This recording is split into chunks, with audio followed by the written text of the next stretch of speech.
Hi, I'm Chef Lynn. Welcome to the Flavor Secrets Kitchen. Today we're starting a series highlighting great local chefs in the greater Detroit area, and we're starting with one of my favorites. This is Robert Young, and he is the executive chef for Bastone in Royal Oak. And he's going to prepare a lot of food for you today, and it's from different cuisines, which is something that's very special about him. He's Welsh, he was born in Wales and grew up there, but he's working in a Belgian restaurant cooking Belgian food, and he also loves Mexican and South American food. So he's going to bring all those flavors to you today. What are you going to make for us today? So today I'm going to start with roasted leg of lamb, and then second I'm going to do a couple of traditional Belgian mussel dishes. Ooh. And then I'm going to go to South American. I'm going to make some various tacos, salsas, and slaws, just to demonstrate how easy it is and how simple the flavors are and how they come together with the citruses and the peppers and stuff like that. How it's a great blend of stuff. Great. So this first is actually a whole meal, right? A typical Welsh meal. Typical Welsh Sunday dinner. And so we have the leg of lamb, which here I'd put it on top of some celery. You put celery, onions, carrots, things like that underneath, because you really don't want the lamb to actually sit directly on the pot. And so I made some incisions. And the reason is because then you get a crust on the bottom because the pan is hot. And it becomes it's not edible really. I've made some incisions, and in these incisions I'm going to stuff some garlic. Just because then the flavors go all the way through. And do you have this underneath too, or no? It's just in the incisions. Okay. If you put something underneath, it really doesn't do too much because the fat melts from the top and goes through this way. And then I'm going to take some herbs. I have some sage, some thyme, and oregano. And one of the beauties about having the netted lamb like this is you can just use those and stuff these right in there. Underneath. That's awesome. So you don't have to worry about those lighting up in the oven or catching fire? Or? Not unless you're cooking it directly on a char grill or something like that. Okay. In which case, yeah, you might have to. Which we're not. Yeah. And then I'm going to extra virgin olive oil just on the top. And then liberal amounts of salt or pepper. Oops. That's pepper, this is salt. And salt, okay. Awesome. I gorgeous? always like to use sea salt. I just think that it's a more natural flavor. Okay. The iodized salt is really powdery. It just doesn't end up coming to anything by the time it's done. Okay, so this we're going to pop in the oven at? I started at 425 for about an hour, and then I turn it down to 325 for about another 45 minutes. How much do you think this weighs? That's probably about 8 pounds. 8 pounds, so it's enough for 8 people? Yeah, 8 to 10 big people. Eaters? Yep. 8 Welsh eaters? Yeah. Okay. And you have leftovers for Monday that way too. Okay. Okay. And so now here I have some carrots. The important part about carrots is not to overcook them. I think that everyone generally overcooks them. Parsnips. So these were cut and boiled and then just put in here. Cut, boiled, put in here. Doused with honey. Doused, and he means doused. I watched him do it. Lots of honey in there. And then obviously salt and pepper. And then you're going to take these, put them in the oven, probably about 25 to 30 minutes. Okay.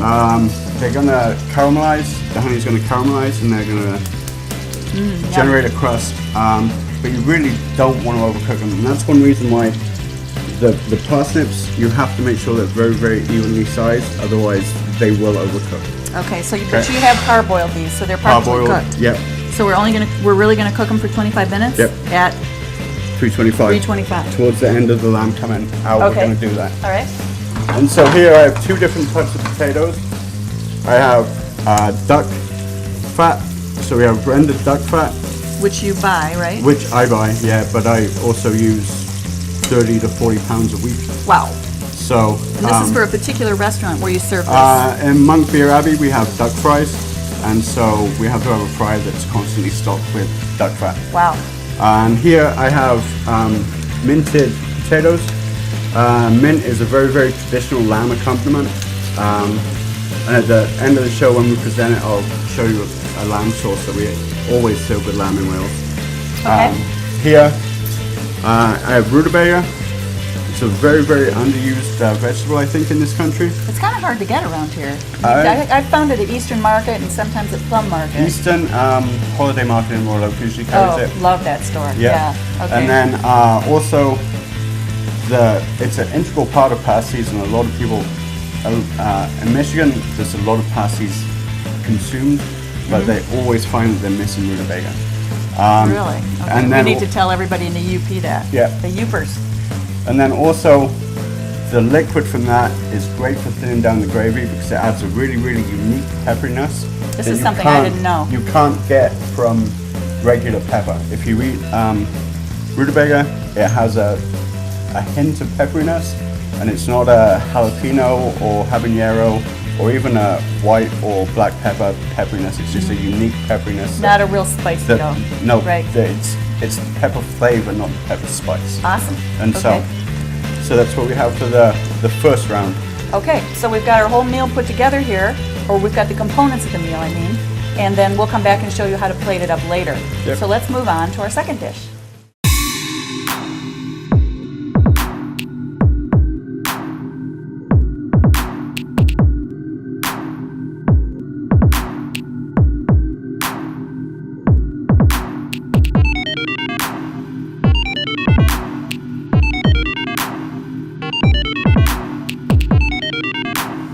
So here's our second dish, and I wish you could smell this through your televisions because it smells delicious. What are you making here?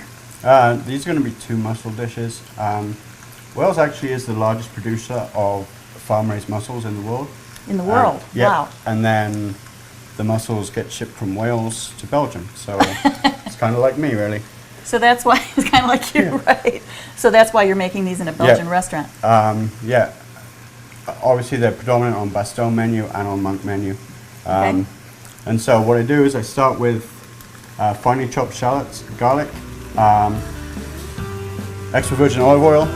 Okay, that's what's going on in this pan right here, That's what's going on in right? this one, yeah. And so, got that nice and hot.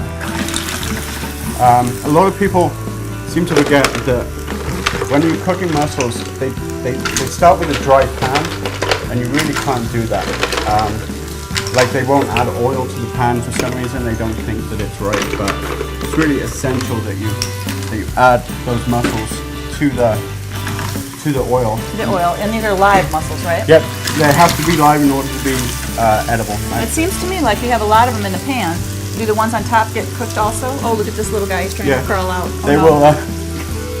Yeah, because with steam and stuff like that, because everything will be deglazed at some point, and so the steam will cook. Yeah. Got it.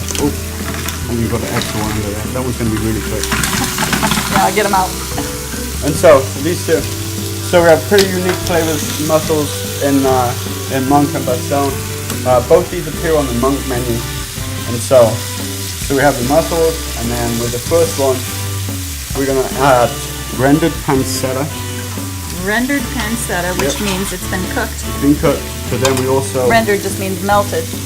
And it also, we reserve the fat for that too, and so the fats go into the sauce. Is that duck fat also? No, that is actually the pancetta. The pancetta fat. Yeah. Okay. It's not, Belgium is not known for healthy food, it's known for good food. And so to this, we're going to add Pernod. We're going to add what? Pernod. Pernod, okay. It's a form of absinthe. Going to get a little flame going on there. Oppa! Yeah. Oh, we're Belgian food, not Greek food. Yeah.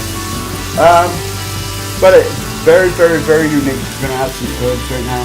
This man has hands that are iron. You should have seen him earlier lifting hot pots and moving things around with no mitt. We're going to add some white wine just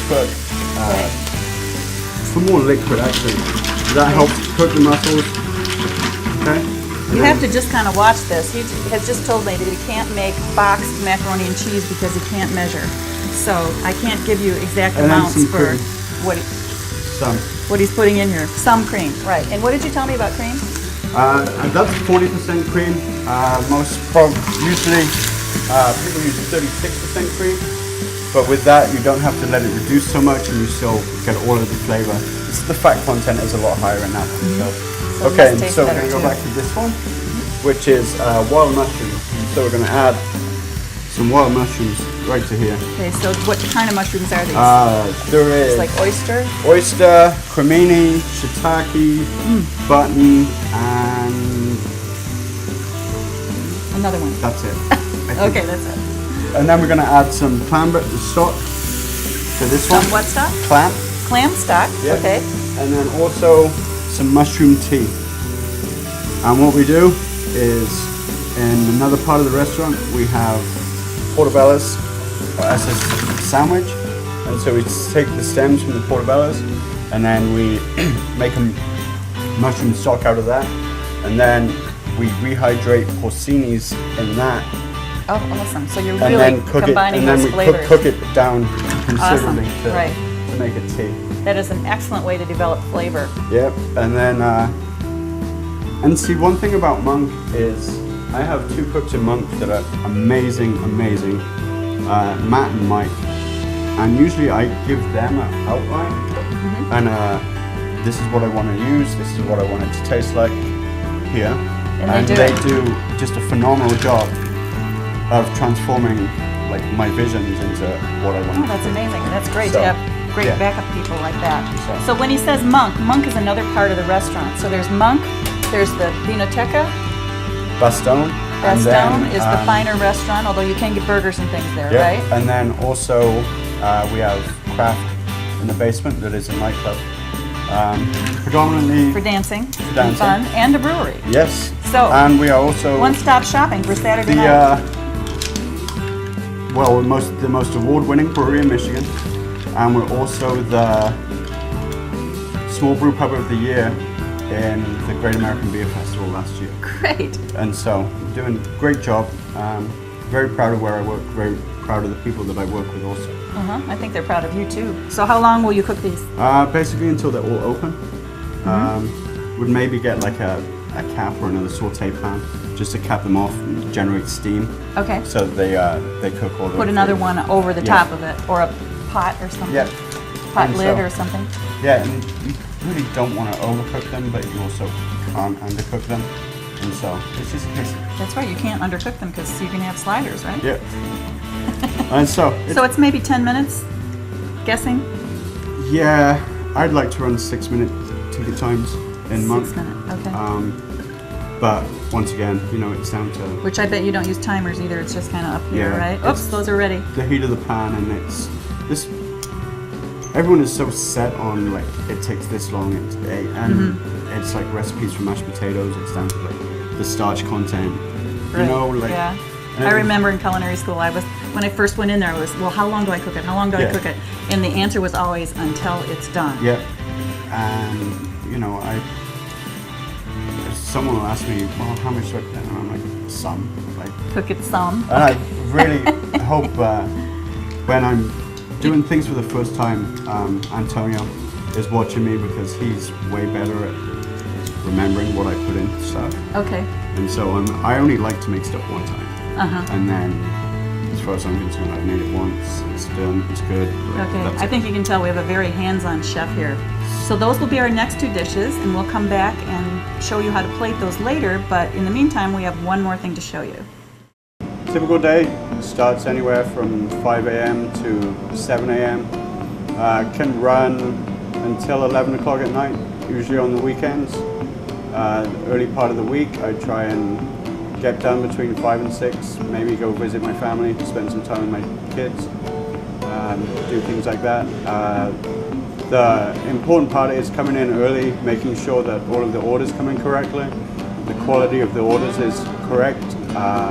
The produce, meats, and things like that are of good quality and fresh. And when I come in, I'll write prep lists. I usually have anywhere from 2 to 5 prep cooks. Monday is a very heavy prep day. Fridays, obviously, and Saturdays are heavy prep days. Towards the end of Sundays, I kind of like to run out of, especially my fresh products, because that shows that, first of all, they're popular products, we're going through them. And second of all, then I know that all of the products that I'm selling that are in the building are fresh and of the best quality that they can possibly be. With my staff, I realize the importance of family, and part of the reason that I understand this is the sacrifices that I've made with my position. And so I have some people that work 2, maybe 3 jobs. I try and make sure that they have at least 1 full day off from all of their jobs so that they can spend time with their families. Things like birthdays, graduations, religious ceremonies. I make sure that the people that have these going on in their lives, I make sure that they pretty much always get these days off, because obviously family is important, and almost they're like 27 kids that I just don't have to pay child support for. So that's how I view my staff. Yeah, I spend a lot of time with them, so it's important that we have a good rapport. We're open, honest, and that's kind of how I run my kitchen.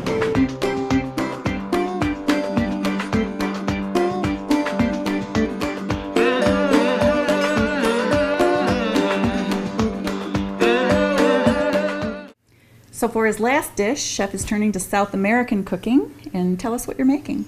So I've made a variety of salsas and slaws.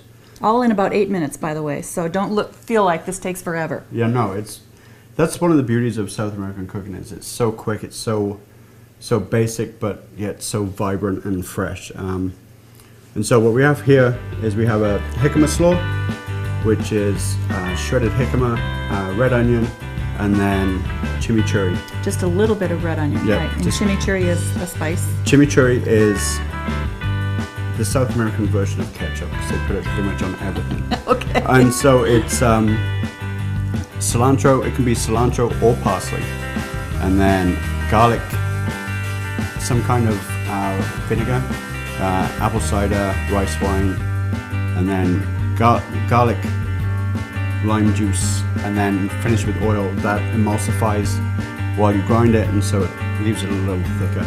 Okay, and that's what this is. That's what that is. We mixed a little bit of this in. With your special spice mix here, what's in the spice mix? In the spice mix there is coriander, granulated garlic, salt, white pepper, and just a hint of cumin. If cumin's overused, it becomes way too prevalent of a flavor. And so it's important that you taste it before you add the cumin, because the blend of the coriander and the white pepper kind of creates that. And dip your finger in and taste it? Okay. Yeah. I would agree with that. I think cumin smells like sweat. Yeah, so. and so I'm I don't not like to use a too huge much fan. of it. I'm going to start the tuna. I have tuna steaks right here that they're just seasoned with olive oil and salt and pepper, and that's going to be one of the fillings. Also, we have here chicken. Just sear chicken breast. Get them about 2/3 of the way cooked.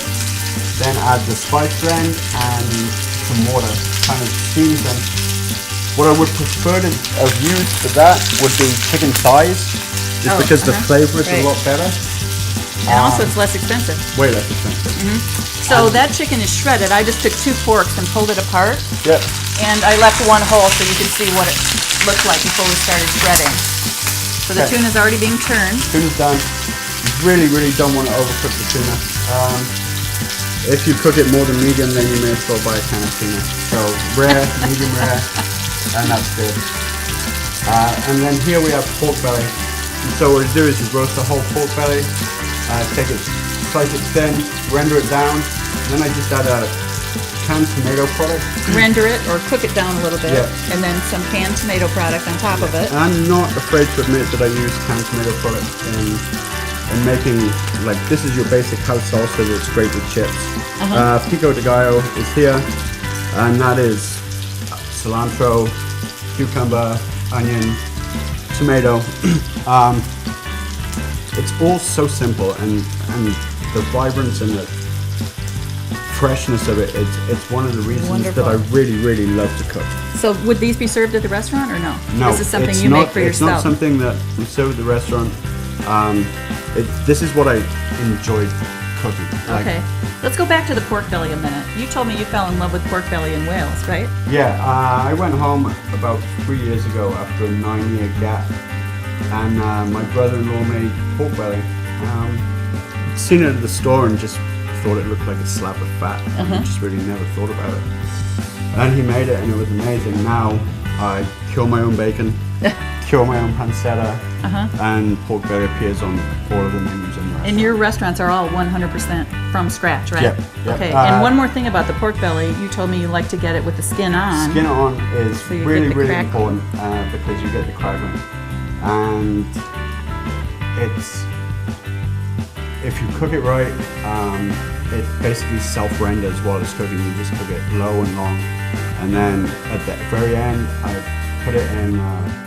So you bake it Bake it for an hour, I'm guessing? 4.5 Come on, hours. tell us how long. 4.5 hours. 4.5 hours, wow. And then 20 minutes at 600 degrees to seal the top. Okay.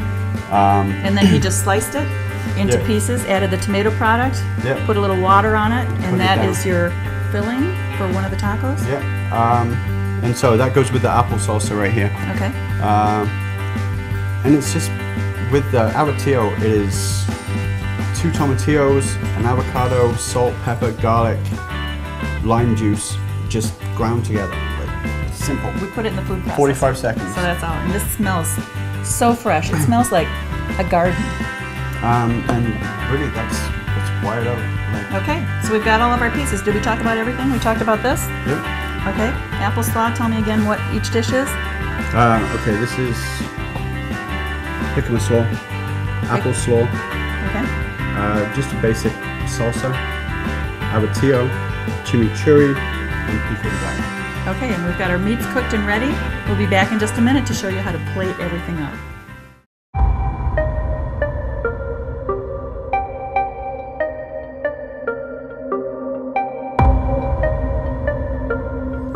Okay, now comes the fun part. We're going to plate everything up, and as you can see, it takes a little bit of space here, but each one of these is a meal in itself, so you wouldn't have all of this all at once. So first, the mussels. That was hard. We dumped them in the bowl. Yep, very simple. Just, you want to, I would serve some bread or something like that, because then once you're done with the mussels, then you have all the cooking liquid that you cooked. So it's got a lot of delicious. flavor, it's delicious, and so. And those would come to your table steaming, right? Yeah. We dumped those a little bit ago, so they've cooled down a little bit. Yeah, and so, and then here I have the pork taco, and so I have the apple slaw, some pico de gallo, and then the cooked the pork. And so next we're gonna Pork belly. We're gonna go with the chicken. So we're gonna mix that in just a little bit. It's got all the flavors in there. And to Yeah. prepare the tortilla, Right. I just little oil in the pan. chop, just chop, flip, flip. 30 seconds, not even 30 seconds, 5-6 seconds on each side. Some pico. And then avocado. So this is avocado, jalapeno. That looks delicious. Here, do you want me to take that? Yes, please. I mean, Thank this. You Oh. can leave that there. Which one? There we go. This one. Take Give that to one. me. Yeah. All right, and now we're gonna go with Okay. the tuna. So tuna, please don't overcook your tuna. Just please. That's what I'm gonna say. So the tuna is really medium rare, right? Yeah. Not totally, but medium rare. Medium rare. I would, for myself, I would always go rare, and then obviously some pico. How many of these would you serve for a meal? Would you give each person several, or is one enough? Appetizer, 1. Entree, 2 to 3, maybe with some rice or some beans. And then we have the jicama and onion slaw with the pico. Awesome. And now we are going to get to the lamb. Also, add a little of this salsa. just because sometimes if Ooh. the Look at the colors in that. if the I mean, that jicama is slaw- gorgeous. If the jicama slaw sits too long, it will get a little dry, and so that's why I added a little of the tomato. Okay, so here's our lamb. And let's remind everybody, we cooked this at 350 for, how long was it? 425. 425 to start. For 1 hour, and then 350 for 45 minutes to an hour. Okay. And obviously it's depending on your doneness. Rare is going to be 125 to 130. Medium is going to be 145 to 155, and then well done is above that. And That's so good advice. So we're going to obviously start with the potatoes. Now, there's something about roasting things in duck fat that is extremely guilty, So sinful. you actually call these duck fries, right? No, these are just, duck fries are just regular fries that are cooked in duck fat. Oh, okay, so this is different. These are just Potatoes cooked in duck fat. All right, I can't wait to try And then we those. have our honey, so we have the sweet, and we have the pepperiness combined with the sweet on the parsnips. Beautiful. And a little bit of the rutabaga if I could. Okay. And then here's the rutabaga. This can be done just like this, or combined with a lot of butter and heavy cream for the imminent coronary that you will have if you eat Welsh and Belgian food every day for you. And then also a nice big slice of lamb. Do you have any slice of lamb? Yes. While you're slicing that, tell us why you love food in Wales. There is not the purity of the food in Wales is there isn't any growth hormones or steroids or anything added to the food there. I'm having a little issue with this lamb, but cut the netting off. And remember, we put it on top of celery, Celery in order but to you're not going to eat the celery, right? no. That's just to keep it off the bottom of the pan. Yeah. However, I'm thinning this gravy a little bit with rutabaga water rutabaga water, which adds taste. adds a pepperiness that is Adds unique pepperiness. and diverse and wonderful. You can see we just got through a clove of garlic right here. So All right, I'm going to check that out. Oh my God. It really does. Makes a big difference.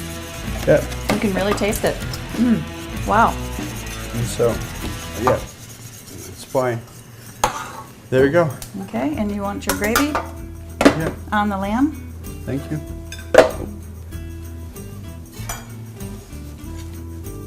Perfect finish.